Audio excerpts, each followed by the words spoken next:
नमस्कार, आप देख रहे हैं सर्च आउट न्यूज और मैं हूं आपके साथ योगेश गौड़। आइए शुरू करते हैं खबरों का सिलसिला। मोदी शुगर मिल कामगार यूनियन के नेताओं ने आज प्रबंधकों को एक मांग पत्र सौंपा, जिसमें उन्होंने आरोप लगाया कि 6 वर्ष पूर्व मिल प्रबंधन ने मजदूरों से कुछ वायदे किए थे, लेकिन उन्हें अभी तक पूरा नहीं किया गया। मोदी शुगर कामगार यूनियन ने मिल प्रबंधन को एक मांग पत्र सौंपकर गत 6 वर्षों से चली आ रही लंबित मांगों को पूरा किए जाने की मांग की है। यूनियन के अनिल त्यागी पूर्व सभासद का कहना है कि 6 साल पूर्व मिल प्रबंधन ने मजदूरों को आश्वासन दिया था, लेकिन 6 वर्ष बीत जाने के बावजूद भी मिल प्रबंधन द्वारा अपने आश्वासन पर अमल नहीं किया गया है, जिसके चलते यूनियन से जुड़े मजदूरों में बेहद रोष व्याप्त है।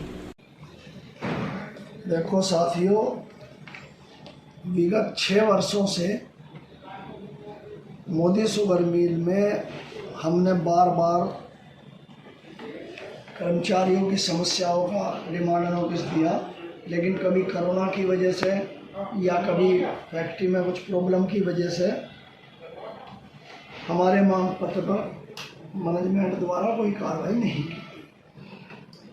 क्योंकि अब हालात सामान्य हैं, धीरे धीरे कोविड की भी समस्याएं दूर होती जा रही हैं, तो लिहाजा इस बार हम आज दिनांक 23/10/2021 को अपना डिमांड नोटिस कुछ नई समस्याओं के साथ दोबारा से दे रहे हैं और मैनेजमेंट से उम्मीद करते हैं कि भाई कर्मचारियों की समस्याओं पर विचार करें और इनसे जल्द से जल्द इन्हें हल कराएं, अन्यथा हमारी मजबूरी होगी कि हम किसी भी आंदोलन के लिए बाध्य होंगे। तो इसमें जो समय पीरियड है कब तक का रखा आपने? फिलहाल तो अभी ये मिल नहीं चला है, बाकी और हमारे साथीगण आ जाएंगे जब फैक्ट्री चलेगी, तो उसके बाद 15-20 दिन बाद मिल चल जाएगा, उसके बाद फिर आगे कार्रवाई होगी। सामाजिक संस्था टीम शक्ति अन्याय निवारण ट्रस्ट के राष्ट्रीय अध्यक्ष पूर्व जिला पंचायत सदस्य डॉक्टर दीपा त्यागी के नेतृत्व में संस्था से जुड़े लोग नगर पालिका परिषद पहुंचे और जमकर नारेबाजी की। डॉक्टर दीपा त्यागी का कहना है कि नगर के बीच से गुजरने वाले हाईवे पर अथॉरिटी द्वारा दिशा सूचक बोर्ड लगाए गए हैं। इन पर पूरे साल समस्त पार्टियों के नेता लगातार अपनी होल्डिंग लगवाते रहते हैं, जिसको मोदीनगर नगर पालिका संज्ञान में नहीं ले रही है और समस्त जानकारी होते हुए भी अनभिज्ञ बने हुए है। डॉक्टर दीपा त्यागी का कहना है कि नगर पालिका और जिला पंचायत ऐसे विभाग हैं जिन पर अधिकारियों के ऊपर राजनीतिक लोग राज कर रहे हैं। यही कारण है कि ग्रामीण व अन्य शहरों को जाने वाला रास्ता दर्शाने वाले दिशा सूचक नगर के राजनीतिक लोगों के काम आ रहे हैं।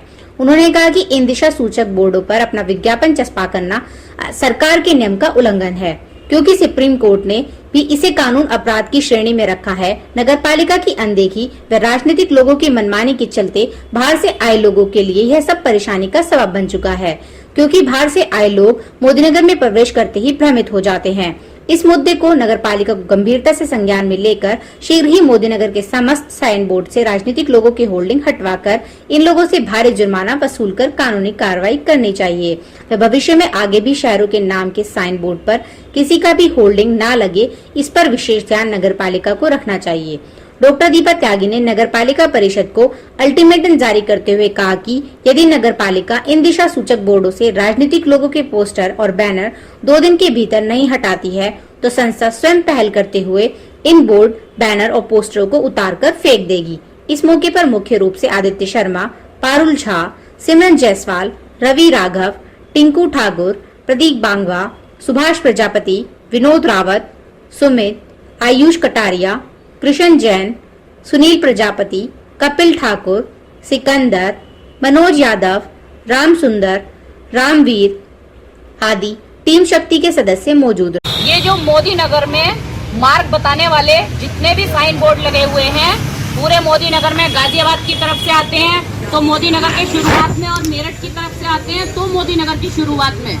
तो ये जितने भी मार्ग बताने वाले साइन बोर्ड लगे हुए हैं, इन पे पूरे वर्ष पॉलिटिकल लोग कभी किसी पार्टी के कभी किसी पार्टी के इसको ढक देते हैं, और मोदी नगर के बाहर से जितने भी लोग आते हैं उनको इतनी ज्यादा दिक्कत होती है कि कम से कम वो इतने परेशान होते हैं सिर्फ साइन बोर्ड की वजह से। तो उस समस्या को लेकर आज हम नगर पालिका में आए हैं कि नगर पालिका को ये चीज खुद ही संज्ञान में ले लेनी चाहिए, लेकिन उसके बावजूद भी नगर पालिका इस बात से अनभिज्ञ क्यों है? क्यों ये पॉलिटिकल लोगों के जो साइन बोर्ड पे मार्ग बताने वाले साइन बोर्ड पे होल्डिंग लगे हुए हैं, इन पर नगर पालिका क्यों ध्यान नहीं देती है, इन्हें क्यों नहीं हटवाती है? लोगों की परेशानी से वो अवगत क्यों नहीं होती है? जो लोग बाहर से आते हैं उन्हें कितनी दिक्कत होती होगी, कहाँ निवाड़ी रोड है, कहाँ हापुड़ रोड है, कहाँ कौन सी रोड है, पूरे साल ये छपे रहते हैं यहाँ पर। इससे पहले भी शिकायत हुई थी, कोई कार्रवाई नहीं? इससे पहले कोई शिकायत नहीं की गई है। आज हम प्रथम बार यहाँ पर आए हैं इस शिकायत को दर्ज कराने, और अगर 2 दिन के अंदर, 2 दिन की भी छोड़िए, हम इनसे ये कहेंगे कि आज ही अगर ये हमारे साथ जाके इन बोर्डों को नहीं हटवा देते हैं तो हम खुद क्रेन ले जाके और हम खुद इन बोर्डों को हटवा देंगे, क्योंकि ये एक तरीके से कानून का उल्लंघन करना है और इसमें हमें कोई भी रोक नहीं सकता है। इनके खिलाफ जिन पॉलिटिकल लोगों ने यहाँ पे ये होल्डिंग लगाए हुए हैं, इनके खिलाफ कानूनी कार्रवाई होनी चाहिए और इनसे जबरदस्त जुर्माना वसूल करना चाहिए। इन्होंने नगर पालिका के सारे पोल तो किराए पे लिए हुए ही हैं, ये मेन मार्गों के होल्डिंग को भी बस रहे हैं। फिलहाल वक्त है एक छोटे से ब्रेक का। ब्रेक के बाद आपको दिखाएंगे डॉक्टर अनुज अग्रवाल का ऑनलाइन बिक्री कर रही कंपनियों पर क्या आरोप है। कहीं जाइएगा नहीं, देखते रहिए सर्च आउट न्यूज ताकि खबरें चर्चा में रहें। क्या आपको गंजेपन के कारण शर्मिंदा होना पड़ता है? क्या आप गंजेपन के कारण शादी व पार्टियों में शामिल होने से कतराते हैं? तो अब आपको सिर छुपाकर चलने की कोई जरूरत नहीं है, क्योंकि अब आपके शहर में खुल गया है परमानेंट हेयर पैच क्लिनिक। जी हाँ, आइए मनीष हेयर स्टूडियो, जहां बगैर सर्जरी, बगैर किसी साइड इफेक्ट और अमेरिकन स्टाइल द्वारा हेयर पेस्टिंग की विशेष सुविधा है, बेहद कम दामों में। तो संपर्क करें मनीष चौहान, मोबाइल नंबर 7902031171 पर। ब्रेक के बाद आपका एक बार फिर स्वागत है। आजकल क्योंकि विभिन्न कंपनियां हर तरह का माल ऑनलाइन उपलब्ध करा रही हैं, इस पर डॉक्टर अनुज अग्रवाल का कहना है कि ये कंपनियां ग्राहकों को बरगलाकर उनकी जेबें ढीली कर रही हैं। इस संबंध में सर्च आउट ने अनुज अग्रवाल से बात की। आइए आपको दिखाते हैं उस बातचीत के कुछ अंश। डॉक्टर साहब, त्योहार आ रहे हैं और परंपरा है कि नई चीजें खरीद कर लोग अपने घरों में लेकर आते हैं। आजकल ऑनलाइन का बहुत चलन है, जहां से परचेजिंग लोग करना पसंद कर रहे हैं। तो बाजार पर इसका क्या प्रभाव देख रहे हैं आप? देखिए, सबसे पहले मैं आपके चैनल के माध्यम से सभी दर्शकों को हार्दिक स्वागत और अभिनंदन करता हूं और करबद्ध प्रणाम करता हूं। जैसा कि आपने कहा कि त्योहारों की सीज़न में पिछले 5-6 वर्ष पूर्व तक बाज़ार में काफ़ी बिकवाली रहा करती थी, लेकिन जब से ऑनलाइन ट्रेडिंग शुरू हुई है तब से बाज़ारों को काफ़ी धक्का पहुंचा है और काम डिस्टर्ब है। इसमें आपकी जो संस्थाएं हैं, बहुत सारी व्यापारी संस्थाएं हैं, उनके द्वारा कोई आवाज़ नहीं उठाई गई?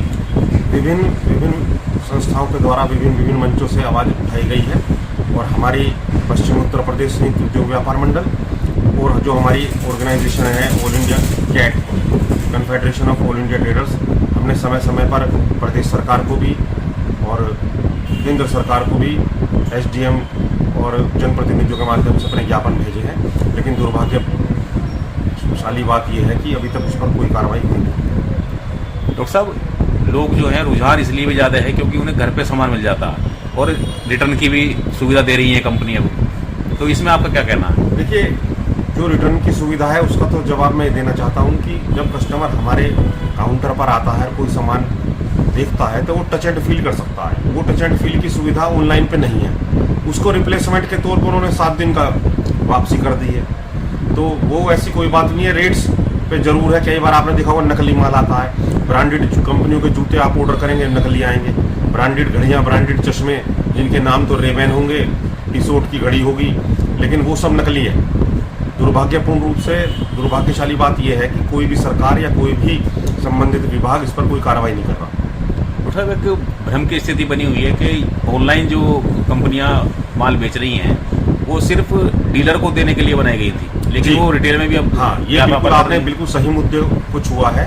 ये जो अमेजोन वगैरह है, ये सब होलसेल प्लेटफॉर्म के तौर पर डेवलप किए गए थे, लेकिन वो सब ई कॉमर्स नियम की अवहेलना कर रहे हैं और रिटेलर्स को और माल नहीं दे रहे और डायरेक्ट कंज्यूमर को माल दे रहे हैं। ये भी खिलाफ है ई कॉमर्स नियमों के। हमने इसकी मांग की है। सीसीआई जो कंपटीशन कमीशन ऑफ इंडिया है, उसमें भी लिखित रूप से शिकायत दर्ज की थी कैट ने, और उस पर सकारात्मक परिणाम भी आए। तो ये सरकारें जो हैं उनकी नज़र में नहीं है चीज़ें जो ऑर्गेनाइज चला रही कंपनियां। मुझे लगता है कि सरकार जो है कुछ चुनिंदा उद्योग और कुछ चुनिंदा उद्योगपतियों के दबाव में है। हालांकि बड़ी दुर्भाग्यपूर्ण बात है, 7 करोड़ व्यापारियों की रोजी रोटी उन्हें दिखाई नहीं दे रही, जबकि बाहर 7 करोड़ जो लोग हैं वो और उनके परिवार वाले, उनके वोटर भी हैं, सपोर्टर भी और भारतीय भी हैं। तो भारतीयों के ऊपर विदेशियों को तरजीह देना ये किसी भी हालत से ठीक नहीं है, और सरकार से हम मांग करते हैं कि वो इन्हें भुला के और अपने 7 करोड़ भारतीयों का ध्यान रखें। ये जो कंपनियां माल, जैसे अभी आपने बताया कि ब्रांडेड का नाम देके और नकली सामान जो है कस्टमर को भेज देती है, क्योंकि तो इसमें चाइना का दखल माना जा सकता है इस सामान में? नहीं, इसमें चाइना का तो दखल नहीं है, क्योंकि चाइना तो जो माल कहता है वो उसी माल को कह के देता है। ये जो कुछ मुनाफाखोर लोग हैं वो अपने प्रॉफिट को बढ़ाने के लिए इस तरह के डुप्लीकेट काम करते हैं। तो इसमें आप हमारे चैनल के माध्यम से जो कंज्यूमर हैं, जो खरीदारी करने निकलेंगे दिवाली के या अन्य त्योहारों के अवसर पर, क्या संदेश देना चाहते हैं? आपके चैनल के माध्यम से सबसे बड़ा संदेश मैं ये देना चाहता हूँ कि हम सब भारतीय हैं और सभी भारतीयों को अपने देशवासियों को सपोर्ट करना चाहिए। आप आज एक बार बताइए, कोई भी धर्मशाला होती है, चंदा होता है, किसी भी महत्वपूर्ण मुद्दे पे कौन काम आता है? अभी कोरोना हुआ, सैकड़ों व्यापारियों ने भंडारे लगाए, सैकड़ों व्यापारियों ने अन्न, भोजन और चिकित्साएं दी। कोई अमेजोन से, फ्लिपकार्ट से तो कोई मदद नहीं आई। तो हमारे कहने का मतलब है कि अपने हम आप सबके अपने लोग हैं, उपभोक्ताओं के भी अपने ही भाई हैं, और यदि वो हमें सहयोग, समर्थन और सपोर्ट करते हैं तो भविष्य में वो अपने लिए भी सहयोग, समर्थन जुटा रहे हैं। इसमें एक सवाल हो रहा है डॉक्टर साहब, ये जो कंपनियां हैं जो ऑनलाइन बिजनेस कर रही हैं, लोगों को सस्ता और घर पे माल मुहैया करा रही हैं, तो क्या ये दोषी नहीं है कंपनियां? नहीं, जहाँ तक संबंध घर पे माल पहुँचाने का है, जो बाजार के डीलर हैं, हम लोग जैसे और हमारे और डीलर भाई, वो भी यदि आप फ़ोन करते हैं कि घर पे ये भिजवा दिया जाए तो वो भी डिलीवरी कर देते हैं घर पे, ऐसी कोई बात नहीं है। जो क्रेडिट कार्ड की सुविधा उन्हें है वो हमें है। एक और महत्वपूर्ण मुद्दे पे मैं आपके चैनल के माध्यम से ध्यान आकर्षित कराना चाहूँगा कि एक MDR चार्जेस कटता है। MDR का मतलब है कि जैसे आप कोई चीज़ खरीदना आए और आप क्रेडिट कार्ड से पेमेंट देते हैं, तो एक जो छोटा डीलर है जिसकी 50 करोड़ वार्षिक से कम सेल है, उसके पैसे कटते हैं। वो विभिन्न जो भी प्लान उसने ले रखा हो, 1.5 से 2% क्रेडिट कार्ड पे वो दुकानदार के कटते हैं, जबकि जिनकी 50 करोड़ से ऊपर की सेल है वार्षिक, उन पे कोई पैसा नहीं कटता। मैं आपके चैनल के माध्यम से सरकार से अपील करना चाहता हूँ कि कोई किसी भी संस्था में या किसी भी देश में जो समर्थन है और जो एक तरह से सुरक्षा है, वो छोटे व्यक्ति की होती है। बड़े व्यक्ति तो खुद में सक्षम है। आप जो छोटे व्यक्ति को चोट पहुंचाकर बड़े व्यक्ति को जो लाभ पहुंचा रहे हैं, ये सरासर गलत है और निंदनीय है। ये जो कंपनियां जैसे वीडियोकॉन है और बहुत सारी कंपनियां, ब्रांडेड कंपनियां हैं, इनका माल आपके जो डीलर हैं उनसे ले कस्टमर वहाँ महंगा पड़ता है उन्हें, और ऑनलाइन सस्ता मिल जाता है, तो इसमें इनका दोष नहीं है? इसमें कस्टमर का मैं दोष कम कहूँगा, इनमें कंपनियों का दोष ज़्यादा है, क्योंकि जो डीलर या डिस्ट्रीब्यूटर है वो छोटी क्वांटिटी में माल खरीदता है, और ये जो ऑनलाइन वाले हैं बड़ी क्वांटिटी में माल खरीदते हैं, इसलिए वो अच्छी सेल, अच्छी डील ले लेते हैं और उस डील के आधार पर ही हमारी वो सस्ता माल बेचते हैं। कई बार क्या होता है कि वो कुछ घटिया किस्म का माल भी उसमें मिलाकर बेच देते हैं, और फोरेंसिक जांच की मांग करते हैं, हम कर रहे हैं, आपके चैनल के माध्यम से भी करते हैं। कई बार क्या होता है, हम लोग तो एक ही बिल पे एक ही कस्टमर को माल देते हैं, ये एक ही बिल पे कई कस्टमर को डिलीवर कर देते हैं, और इसका सरकार के पास भी इसका कोई तोड़ नहीं है, टैक्स चोरी भी कर रहे हैं। आप अब एक बात देखिए, कोई भी डीलर, सामान्य डीलर माइनस में घटा के माल नहीं बेच सकता। जब ये ऑनलाइन अपनी डील करते हैं तो माइनस में बेच देते हैं, और पिछली बार ये कहा गया था कि 10,000 करोड़ जो है वो घाटा हुआ अमेजन को। यदि मैं केवल टैक्स की बात करूं तो 1800 करोड़ का चूना तो सरकार को लगा दिया। यदि 18% GST मान कर चले और 10,000 रुपये उन्होंने घटाए, तो 1800 करोड़ रुपए का तो सरासर सरकार को चूना है, और 10,000 करोड़ का इनकम टैक्स जोड़ लिया जाए तो 3,000 करोड़ रुपए 30% के स्लैब से बैठता है, तो डायरेक्ट सरकार को नुकसान है ये। पर दुर्भाग्यपूर्ण बात यह है कि कोई भी इसमें कुछ करने को तैयार नहीं है, और व्यापारी जो है वो छाती पीट कर अपना दुख प्रकट करके ही रह जाता है। तो आपके कहने का मतलब ये है कि ये कंपनियां जो हैं ऑनलाइन जो बिजनेस कर रही हैं, ये कस्टमर को पहुंचा रही हैं नुकसान, सरकार को नुकसान पहुंचा रही हैं, और जो डीलर हैं, जो जेन्युइन डीलर हैं, जो बेच रहे हैं मार्केट में बैठे हुए, उनको नुकसान पहुंचा रही है। योगेश जी, आपके चैनल के माध्यम से मैं एक बात और कहना चाहता हूँ कि एक ईस्ट इंडिया कंपनी सन 1600 में आई थी और उसने 300 साल में भारत पर कब्जा कर लिया। ये जो अमेजोन है, ये ईस्ट इंडिया कंपनी 2 है, इसका वर्जन 2 है, और बहुत जल्दी आप देखेंगे कि सारे व्यापार, सब जितने छोटे दुकानदार हैं सबको चौपट कर देंगे। पिछले पूरे भारतवर्ष में पिछले 2 सालों में 50,000 मोबाइलों की दुकान बंद हो चुकी हैं, मोदी नगर का एक मशहूर मोबाइल काउंटर, शायद आप भी जानते होंगे इसके विषय में, उसने मोबाइल का काम बंद करके चश्मों का काम शुरू कर दिया है। तो इस बात से आप पता लगा सकते। आज खबरों में इतना ही। कल आपसे फिर कुछ नई खबरों के साथ मुलाकात होगी। तब तक के लिए मुझे दीजिए इजाजत और आप देखते रहिए सर्च आउट न्यूज, ताकि खबरें चर्चा में रहें। नमस्कार।